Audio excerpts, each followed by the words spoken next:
Welcome to the Welsh Woodman channel, and in tonight's project we're going to be making a piece of artwork, and we're going to be using this branch that has lots of character in it, lots of twists and turns, and I thought this would be an ideal piece for our wedding. So we're going to be making a lot of our own wedding decorations to save money, and I thought this would look quite nice on the top table if I turned some small little birds, a bit like sparrows, to go along the top. So we're going to have a look at how that goes in tonight's project. So to go on top of the log, we're going to be using these offcuts of tropical hardwood. So I'm going to mount these between centres. We're going to turn some spindle blanks, then we're going to make those blanks then into the little birds on top. So I'm going to find the centre of this board just by using my finger as a gauge, drawing 4 lines on it, and where all those lines cross over, that little square there, the very centre of that square is going to be the centre point. And it's worth doing this, especially if you're using tropical hardwoods, as you don't want to be turning away sort of expensive wood if it's not centred properly. Put it between centres. So I'm using a ring centre there rather than a cone centre, as this is going to be less likely to split the wood. Now we're going to be setting the tool post up as close as we can. An easy way of doing that, push your tool post right up against your block of wood, rotate the piece away, and that's going to knock, obviously by hand, that's going to knock this tool post out to just the right position we need, and we get it in nice and close that way. So we're going to start turning. Now for this project, all you need is 4 basic tools. So I've got a roughing gouge, a spindle gouge, a parting tool, and I tend to use a knife parting tool then as well, just to finish the ends off, but you can do it with just a parting tool. So 3 tools, and they tend to get these tools in any sort of starter kit, so this is a good beginner project. With the roughing gouge then, place it on the tool rest, low angle, feed it in till it starts to cut, lift up your handle, as soon as it starts to cut you can move it across.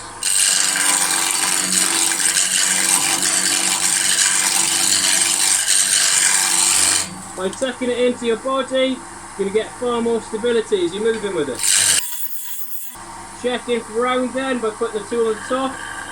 If we're getting any bouncing like that, we know it's not round. If we're not getting any bouncing, we know we've got a nice cylindrical shape to work with. So it's good practice to turn the machine off before we move the tool rest. I'm guilty for not doing that a lot of the time. And we're going to turn the rest of this into the round. High speed again, it helps you to knock off those corners quickly. Now normally at this point I'd use something called a scratch board. It's essentially a block of wood with nails that have been ground on it. Hold it up to the edge to mark out my pieces.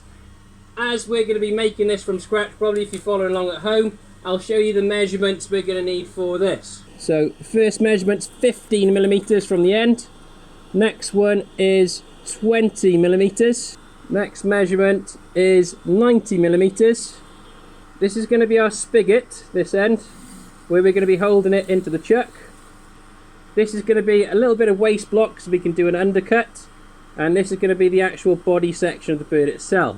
So we're going to mark up the head next. So from the end of this line we're going to go 15 again millimeters, 20,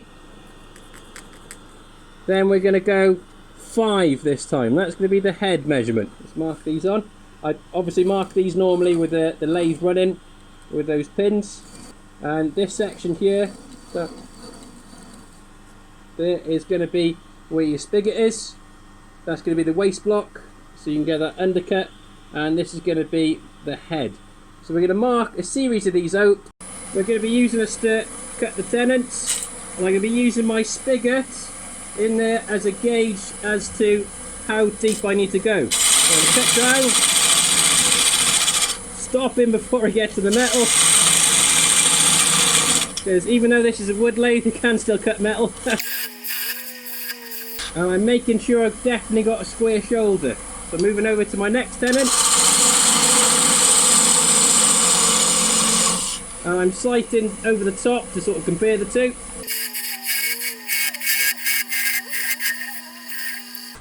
Now there's two ways we can get rid of this. First of all, we can part them off with a knife parting tool, but that means you have to remount her each time. It's easier with a Japanese pull saw, so I'll just cut along the top of each of these spigots, then I can remount them in the jaws. We're just going to do that quickly. So turning the body then, just a recap of the sizes: 15mm spigot, 20mm sort of waste block for undercutting, and 90mm for the body. So we're going to put this into the jaws of the chuck. And we want a high speed for this. It's going to really help getting some clean, good cuts. And I'm going to mark 20mm from our waste block line. 20mm to start the curve.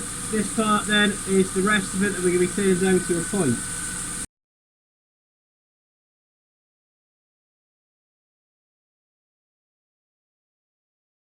Okay, with my parting tool, I've just moved away a little bit of that relief section, not allow us to get into roll a giant bead essentially.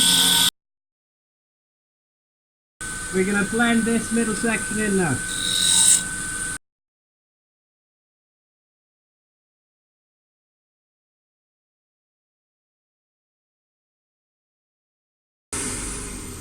Going to put some sanding sealer on.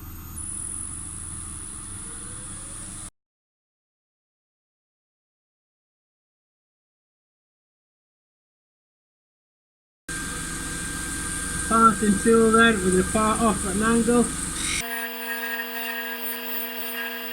Lovely. And there we have the body done. So we're just going to turn the head now. So I've got my spigot, 15mm, that 20mm waste block and 5 left over. Put it into the jaws of the chuck, tighten them down, measuring in 20mm from that waistline. That'll leave us 30mm left over. We're going to need to turn into a point.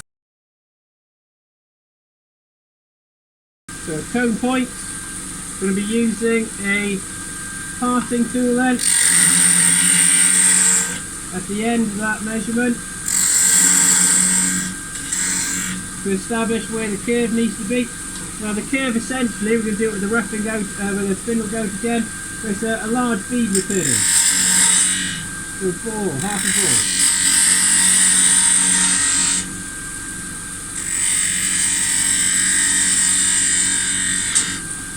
Yep.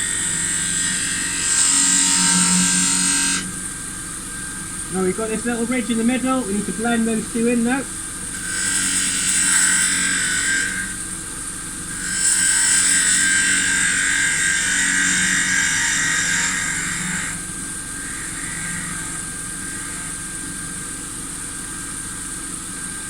The back.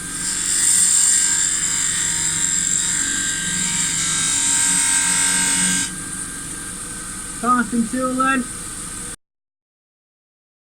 We've got all our parts turned out and we're going to start putting them together now. So the way I do it is I create a flat on my belt grinder and the same way again on the head, and we allow them to glue into place with a bit of PVA glue. Now you could quite easily glue a coarse sanding block to a block of wood and have like a disc sander on your lathe, but as I'm doing quite a few, I'm going to do it on this. Creating a little flat. Look at which way the head looks prettiest. Next step, we're going to glue the head onto the body using some PVA glue. Now the easiest way I've found to glue this together is just by using a bit of masking tape. PVA glue on both. Use a bit of tape then, wrap around the body, and the great thing about using masking tape rather than any sort of thicker, heavier tape is it doesn't affect the finish at all of the product.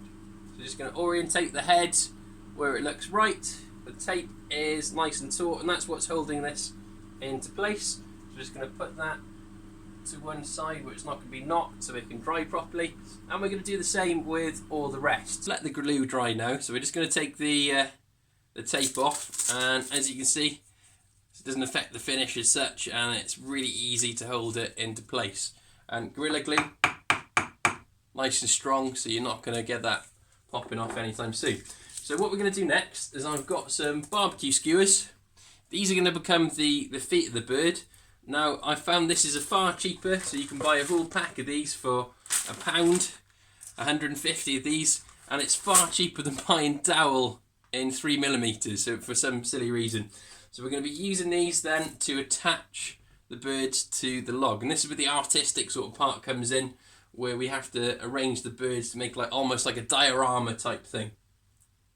So how I'm going to do this then, I'll be using a drill, the same diameter drill bit then as the cocktail sticks. I'm going to be drilling in 2 holes, and I've got a wood drill for this, so it's just got a point on the end which makes it really easy for the drill to find its way in. So we're going to drill 2 holes. We just put the cocktail stick in, rough length of the leg, snap him off for now. We only want to do this rough for now because we're going to be gluing these in properly later. So I've sort of positioned the birds roughly where I want them, and we're ready to move on to the next step. So we're going to just take out the legs, and we're going to put a tiny bit of PVA glue on the tip of the leg itself, like so, and put him back in, because we want these legs to be glued firmly into place. And again, Gorilla Glue does a good job of doing that. So we're going to do that with all the legs. Then we're going to need to do the fun bit of finding out where the holes need to go and drilling. So I'm just going to come back after I've done all the legs. So how we attach these then, really simple. So you just drill a little hole, so that you get one leg in first. Drill a hole, see where that leg is, see where the other leg is coming out. Put your drill against it, match the angle to get them lined up. And you only want to go in about 5mm to a centimetre. So here's the completed piece. Well, as soon as the glue dries it will be. So I'll bring it nice and close so you can have a look.